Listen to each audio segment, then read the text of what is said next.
Hi friends, ഇന്ന് നമ്മൾ discuss ചെയ്യാൻ പോകുന്നത് 2021 നടന്ന അസിസ്റ്റൻറ്റ് സെയിൽസ്മാൻ എക്സാമിൻ്റെ ക്വസ്റ്റ്യൻ പേപ്പറാണ്. സോ ക്വസ്റ്റ്യൻ പേപ്പർ ഡിസ്കസ് ചെയ്യുന്നതിന് മുമ്പായിട്ട് തന്നെ നമുക്ക് അന്ന് നടന്ന എക്സാമിൻ്റെ എല്ലാ ഡീറ്റെയിൽസും, അതായത് അന്ന് എക്സാം 2021 നിങ്ങൾക്കറിയാം 10th ലെവൽ പ്രിലിംസ് കഴിഞ്ഞു. അതിനുശേഷമാണ് അസിസ്റ്റൻറ്റ് സെയിൽസ്മാൻ മെയിൻസ് നടക്കുന്നത്. സോ ആ മെയിൻസ് കഴിഞ്ഞതിന് ശേഷം റാങ്ക് ലിസ്റ്റ് വരെ പബ്ലിഷായി. സോ അതുവരെയുള്ള ആ ഡീറ്റെയിൽസ് ഒന്ന് നോക്കാം. അതായത് പ്രിലിംസ് നടന്നത് നിങ്ങൾക്ക് ഏകദേശം ഒരു ഐഡിയ ഉണ്ടാവും. 4 ഘട്ടങ്ങളിലായിട്ടായിരുന്നു അന്ന് 10th പ്രിലിംസ് നടന്നത്. ഓക്കെ, ABCD എന്നുള്ള ആ ഒരു ഇത് വെച്ചിട്ടാണ് അവരന്ന് പ്രിലിംസ് കഴിഞ്ഞതിന് ശേഷം എന്ത് ചെയ്തത്, അതിൻ്റെ ഒരു കട്ട് ഓഫ് ഇട്ടത്. ഓക്കെ, അപ്പോൾ പ്രിലിംസ് കഴിഞ്ഞപ്പോൾ ഏകദേശം പ്രിലിംസ് അന്ന് കുറച്ചൊക്കെ വിഷയം ഉണ്ടായിരുന്നു. ഓരോ പ്രിലിംസും വേറെ വേറെ ആയതുകൊണ്ട് സ്റ്റാൻഡേർഡൈസേഷൻ്റെ ഒക്കെ കുറച്ചൊക്കെ പ്രശ്നം ഉണ്ടായിരുന്നു. ഇപ്പോഴും ആ പ്രശ്നങ്ങളൊക്കെ ഉണ്ട്. എന്നിരുന്നാലും അവർ പറഞ്ഞ ഒരു മാർക്ക് വെച്ച് നോക്കുമ്പോൾ സ്റ്റാൻഡേർഡൈസ് ചെയ്തതിന് ശേഷം കേട്ടോ, അതായത് സ്റ്റാൻഡേർഡൈസ് ചെയ്തതിന് ശേഷം 72.78 മാർക്ക് എൻ്റെ മുകളിൽ കിട്ടിയവരെ എന്ത് ചെയ്തിട്ടുണ്ട്, പ്രിലിംസ് അടുത്ത മെയിൻസിനെയൊക്കെ ഉൾപ്പെടുത്തിയിട്ടുണ്ടെന്നാണ് എന്ത് ചെയ്തത് അവരന്ന് പറഞ്ഞത്. അപ്പോൾ ഇതെന്താണെന്ന് വെച്ചാൽ 72.7 ഒക്കെ പ്രിലിംസിൻ്റെ മാർക്കല്ല കേട്ടോ, സ്റ്റാൻഡേർഡൈസ് ശേഷമുള്ള മാർക്കാണ്. മിക്കവാറും എനിക്ക് തോന്നുന്ന ഒരു 50 മാർക്ക് കിട്ടിയവരൊക്കെ എന്ത് ചെയ്തിട്ടുണ്ടായിരുന്നു അന്ന് ചില സ്റ്റേജിലാണ്, എല്ലാ സ്റ്റേജിലും എനിക്കറിയില്ല. അന്ന് 72.7 സ്റ്റാൻഡേർഡൈസേഷൻ്റെ മാർക്ക് കിട്ടിയിട്ടുണ്ടായിരുന്നു. എന്നിട്ട് മെയിൻസിനെ കടന്നിട്ടുണ്ടായിരുന്നു. സോ മെയിൻസ് ഇനി അതിനുശേഷം മെയിൻസ് നടന്നതിന് ശേഷം മെയിൻസ് നടന്നപ്പോൾ ഒരു ഷോർട്ട് ലിസ്റ്റ് കിട്ടും. ഷോർട്ട് ലിസ്റ്റ് എന്ന് വെച്ചാൽ നിങ്ങൾക്കറിയാം റാങ്ക് ലിസ്റ്റ് അല്ല, ഷോർട്ട് ലിസ്റ്റ്. ഷോർട്ട് ലിസ്റ്റിലാണ് എന്ത് പറയാം, കട്ട് ഓഫ് പറയാം. ഇത്ര കട്ട് ഓഫിൻ്റെ മുകളിലുള്ളവരൊക്കെ എന്ത് ചെയ്തിട്ടുണ്ട്, ഉൾപ്പെടുത്തിയിട്ടുണ്ടെന്നുള്ളത്. സോ അന്ന് 66 ആ മെയിൻ കേട്ടോ, ഇതാണ് നിങ്ങൾ ശ്രദ്ധിക്കേണ്ട ഇവിടെ. മെയിൻ ലിസ്റ്റിൽ 66 മാർക്കിന് മുകളിലുള്ളവർ എന്ത് ചെയ്തിട്ടുണ്ട്, അന്ന് ഉൾപ്പെടുത്തിയിട്ടുണ്ട്. മെയിൻ ലിസ്റ്റല്ല, മെയിൻ എക്സാമിന്, അതായത് അസിസ്റ്റൻറ്റ് സെയിൽസ്മാൻ മെയിൻ എക്സാമിന് 66 മാർക്കിന് അത് മുകളിലോട്ടോ കിട്ടിയവരെ എന്ത് ചെയ്തിട്ടുണ്ട്, മെയിൻ ലിസ്റ്റിൽ ഉൾപ്പെടുത്തിയിട്ടുണ്ട്. പിന്നെ ഞാൻ ജസ്റ്റ് ഇപ്പോൾ പറയുന്ന പോലെ റാങ്ക് ലിസ്റ്റ് ഒന്ന് നോക്കുക. റാങ്ക് ലിസ്റ്റ് നോക്കുന്നത് എന്തിനാണെന്ന് വെച്ചാൽ എപ്പോഴും ടോപ്പ് കിട്ടിയ ആളുടെ മാർക്ക് സ്കോർ നമ്മൾ എയിം ചെയ്യണം ഇപ്പോൾ പഠിക്കുമ്പോൾ. ഓക്കെ, ടോപ്പ് കിട്ടിയ ആളുടെ, അതായത് റാങ്ക് ഫസ്റ്റ് കിട്ടിയ ആരാണെന്ന് നോക്കുക. റാങ്ക് ഫസ്റ്റ് കിട്ടിയ ആളുടെ മാർക്ക് എത്രയാണെന്ന് നോക്കുക. റാങ്ക് ഫസ്റ്റ് കിട്ടിയ ആളുടെ അന്ന് അസിസ്റ്റൻറ്റ് സെയിൽസ്മാൻ റാങ്ക് ഫസ്റ്റ് കിട്ടിയ 84 മാർക്കാണ്. ഓക്കെ, അസിസ്റ്റൻറ്റ് സെയിൽസ്മാൻ്റെ ഫസ്റ്റ് റാങ്ക് കിട്ടുന്നത്. സോ ആ 84 മാർക്കിലേക്ക് വേണം എന്ത് ചെയ്യാൻ എല്ലാവരും ലക്ഷ്യം വെക്കുക. ഇതൊന്നും സ്റ്റാൻഡേർഡൈസേഷൻ ഇല്ല, കാരണം ഇതൊക്കെ ഒറ്റ എക്സാം മാത്രമാണ്. 84 മാർക്കാണ് എന്ത് കിട്ടിയത്. 84 മാർക്കൊക്കെ കിട്ടും എന്ന് വെച്ചാൽ അത്രയും പ്രീവിയസ് ഇയർ ക്വസ്റ്റ്യൻസ് എന്ത് ചെയ്തിട്ടുണ്ട്, ചോദിച്ചിട്ടുണ്ട്. പിന്നെ ഞാൻ റാങ്ക് ലിസ്റ്റിൽ ലാസ്റ്റ് കാൻഡിഡേറ്റിൻ്റെ മാർക്ക് കൂടി ഒന്ന് പറയാം, 66. ഓക്കെ, അപ്പോൾ 66 മാർക്ക് കിട്ടിയ വ്യക്തി കൂടി എന്ത് ചെയ്തിട്ടുണ്ട്, റാങ്ക് ലിസ്റ്റിൽ വന്നിട്ടുണ്ട്. പക്ഷേ നിങ്ങളെല്ലാം ഒരു 84-85 ആ ഒരു ഏജിലേക്ക് വേണ്ടി എന്ത് ചെയ്യണം, ലക്ഷ്യം നോക്കണം.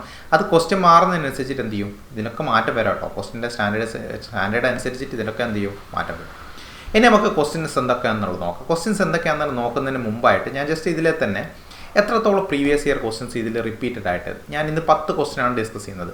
ഓക്കെ, 10 ക്വസ്റ്റ്യൻ എന്ന് പറയുമ്പോൾ ആ 10 ക്വസ്റ്റ്യനിൽ എത്രത്തോളം ഇതിൽ റിപ്പീറ്റഡ് ആയിട്ട് വീണ്ടും ചോദിച്ചിട്ടുണ്ടെന്നുള്ളതാണ് നമുക്ക് ഇതിൽ നോക്കാൻ വേണ്ടി. ഇതിൽ ഒന്നാമത്തെ ക്വസ്റ്റ്യൻ തന്നെ രക്തരഹിത വിപ്ലവം റിപ്പീറ്റഡ് ആണ്. രണ്ടാമത്തെ ക്വസ്റ്റ്യൻ ഇംഗ്ലീഷുകാരുടെ ആദ്യത്തെ വ്യാപാര കേന്ദ്രം റിപ്പീറ്റഡ് ആണ്. ഡച്ചുകാരുടെ പ്രധാന കോളനി, ഇത് അത്രയൊന്നും ചോദിച്ചിട്ടില്ല കേട്ടോ. അതാ പ്രധാന കോളനി എന്ന് പറഞ്ഞ മുമ്പ് അങ്ങനെ ആ രീതിയിലൊന്നും അധികം ഒന്നും ചോദിച്ചു കണ്ടിട്ടില്ല. അപ്പോൾ ആദ്യത്തെ 2 ക്വസ്റ്റ്യൻ റിപ്പീറ്റഡ് ആണ്. ഷിബായ് ലഹള ലക്നൌവിൽ നയിച്ചത് റിപ്പീറ്റഡ് ആണ്. ബോക്സിംഗ്, ഇത് കറണ്ട് അഫെയർ ആണ്.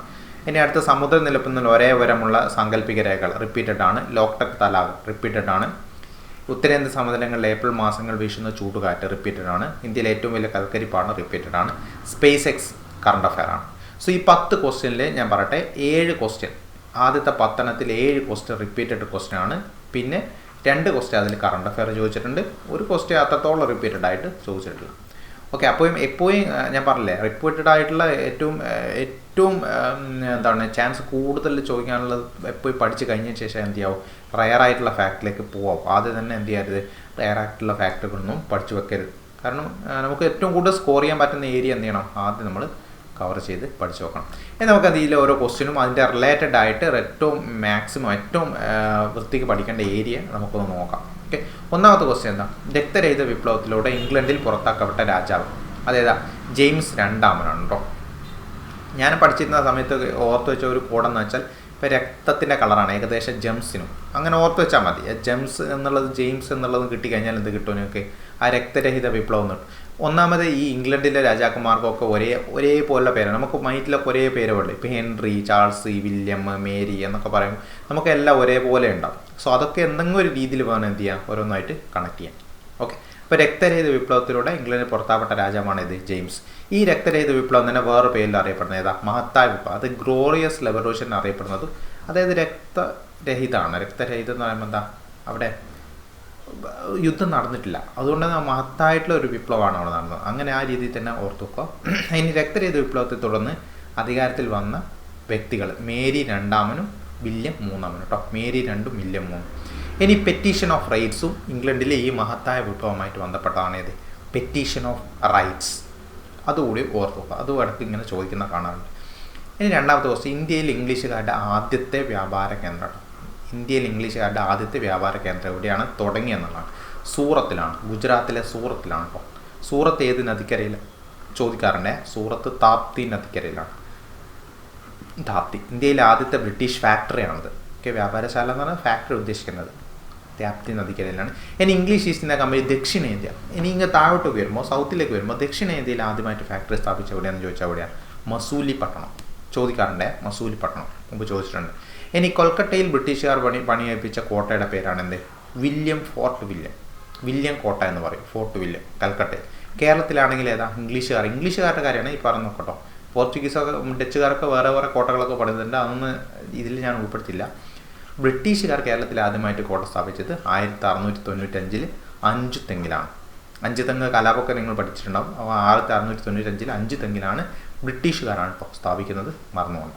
ഓക്കെ, 5 ഇവിടെ തന്നെ കിട്ടും, ഒരു കണക്ഷനാണ്.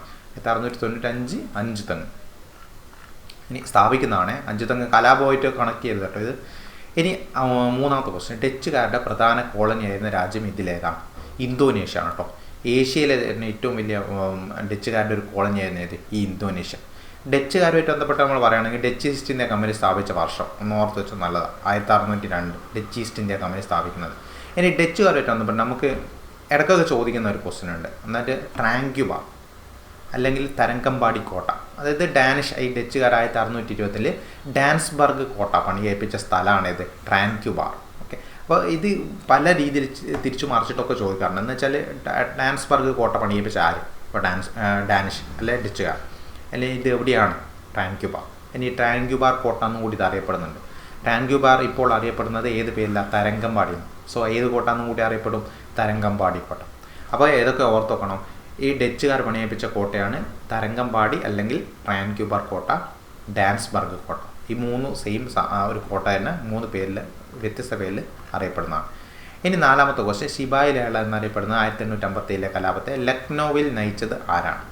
ലക്നൌവിൽ നയിച്ചത് ആരാ, ബീഗം ഹസ്രത്ത് മഹൽ. ഇത് ഞാൻ കോഡ് വെച്ചിട്ട് മുമ്പ് പറഞ്ഞിട്ടുണ്ട്. എന്താണ്, ഈ താജ്മഹലൊക്കെ കാണാൻ എന്താണ് ലക്ക് ഉണ്ടെങ്കിലേ പറ്റൂ.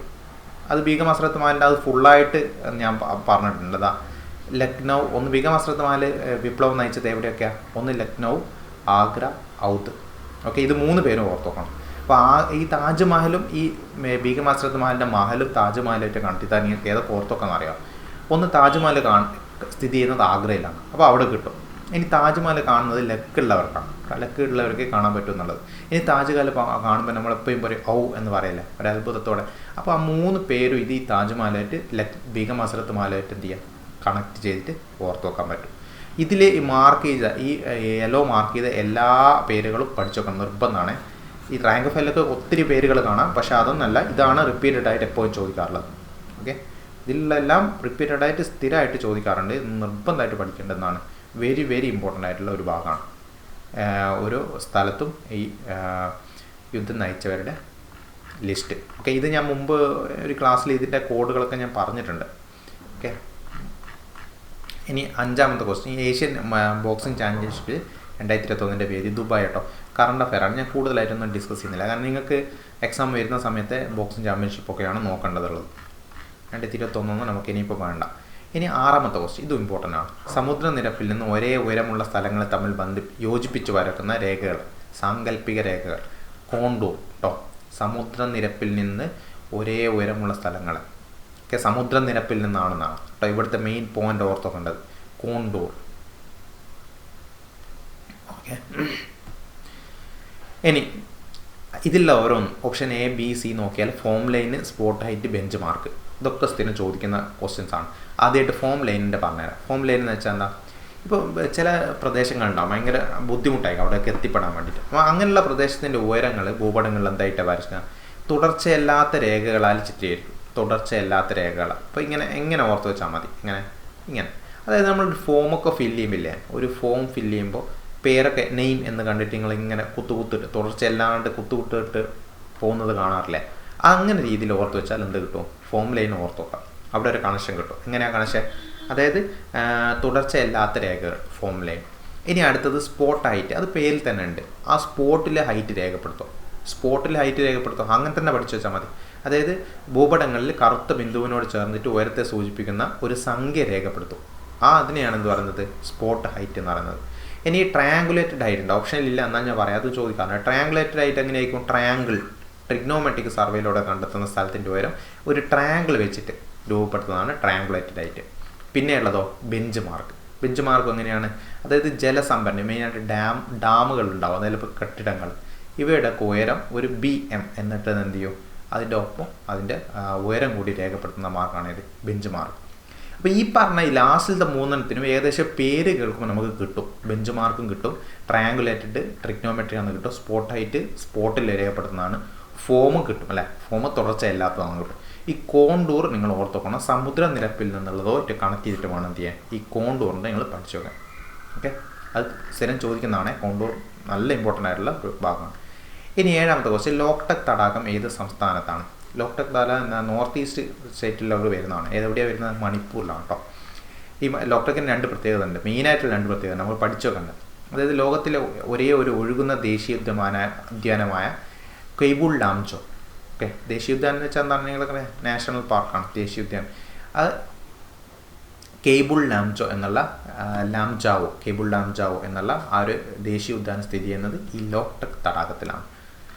ഇനി ഇന്ത്യയിലെ ആദ്യത്തെ ഒഴുകുന്ന പ്രാഥമിക വിദ്യാലയം, പ്രൈമറി സ്കൂൾ സ്ഥിതി ചെയ്യുന്നതും ഈ ലോക്ടക് തടാകത്തിലാണ്. അപ്പോൾ ലോക്ടക് തടാകത്തെ പറ്റി 3 കാര്യങ്ങളാണ് മെയിനായിട്ട് പഠിക്കാനുള്ളത്. ഈ 2 അതേപോലെ ഏത് സംസ്ഥാനത്താണ്, മണിപ്പൂർ. ഓക്കെ, നോർത്ത് ഈസ്റ്റ് സ്റ്റേറ്റിലെ ഏറ്റവും വലിയ തടാകം ലോക്ടക്. അതൊന്നും നോക്കണ്ട, എന്നാലും ഇത് ഓർത്ത് നോക്കും, മണിപ്പൂരാണെന്ന് ഇത് 2 ഫാക്ടറുകൾ. ഇനി തടാകത്തെ പറ്റി പറയുമ്പോൾ എപ്പോഴും ചോദിക്കുന്ന ഒന്നാണ്, ഒന്ന് ചിൽക്ക, ഇന്ത്യയിലെ ഏറ്റവും വലിയ തടാകം ചിൽക്ക. ഇതൊക്കെ ഓർത്ത് വെക്കേണ്ടത് എവിടെയാണെന്നുള്ളതാണ്. ഓക്കെ, ചിൽക്ക ഒഡീഷ. ഇതെങ്ങനെ ഓർത്ത് വെക്കാന്ന് പറയുക, നമ്മൾ സാധാരണ ഒരു ചില്ല് ഒടിഞ്ഞ് എന്ന് പറയില്ല, ചില്ല് ഒടിഞ്ഞ് എന്നുള്ള രീതിയിൽ ഓർത്ത് വെച്ചാൽ ചിൽക്ക ഒഡീഷ എന്നുള്ളത് കിട്ടും. ഇനി വലിയ ചില്ല് ഒടിയെന്നാണ് നമ്മളെപ്പോഴും സൗണ്ട് കേൾക്കുന്നത് അല്ലേ, വലിയ ചില്ലകൾ ഒടിയുമ്പോഴാണ് സൗണ്ട് കേൾക്കുക. ഞാൻ മരത്തിൻ്റെ ചില്ലയാണ് ഉദ്ദേശിക്കുന്നത്. മരത്തിൻ്റെ ചില്ലയാണെങ്കിൽ വലിയ ചില്ല, അപ്പോൾ വലിയ ചില്ല ഒഡീഷ എന്നുള്ള രീതിയിൽ എന്ത് ചെയ്താൽ മതി, അവിടെ ഓർത്ത് വെച്ചാൽ മതി. ഇനി കൊല്ലേരു തടാകം. കൊല്ലേരു ആണ് സൗത്ത് ഇന്ത്യയിലെ ഏറ്റവും വലിയ തടാകം കേട്ടോ. സൗത്ത് ഇന്ത്യ, ദക്ഷിണേന്ത്യയിലെ ഏറ്റവും വലിയ തടാകമാണ് കൊല്ലേരു. ആന്ധ്രാപ്രദേശ്, മറന്നുകൊണ്ട് ആന്ധ്രാപ്രദേശിലാണ് സ്ഥിതി ചെയ്യുന്നത്. 8ാമത്തെ ക്വസ്റ്റ്യൻ, ഉത്തരേന്ത്യ സമതല പ്രദേശങ്ങളിൽ ഏപ്രിൽ മെയ് മാസങ്ങളിൽ വീശുന്ന ചൂട് കാറ്റ്, ലൂ ചോദിക്കാറുണ്ട്. 2 പ്രാവശ്യം റിപ്പീറ്റഡ് ആണ്. ഉത്തരേന്ത്യ സമതലങ്ങളിൽ ഏപ്രിൽ മെയ് മാസങ്ങളിൽ വീശുന്ന ചൂട് കാറ്റാണ് ഇത്, ലൂ.